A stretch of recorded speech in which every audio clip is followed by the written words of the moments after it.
Welcome to Man Does Tech, where I solve the problems you didn't even know you had.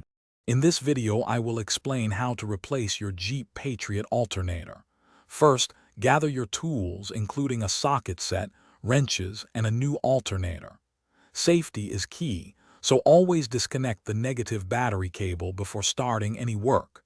This prevents electrical shorts and ensures a smooth replacement process. Let's get started. Next, you'll need to remove the serpentine belt. Use a tensioner tool to release the tension and carefully slide the belt off the alternator pulley.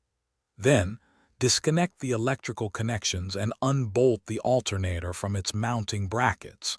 Once all connections and bolts are free, you can carefully remove the old unit. Now it's time to install your new alternator. Carefully place the new unit into the mounting brackets, ensuring it aligns correctly. Secure it firmly with the mounting bolts, tightening them to the manufacturer's specifications. Reconnect all the electrical connectors, making sure they are snug and secure for proper function.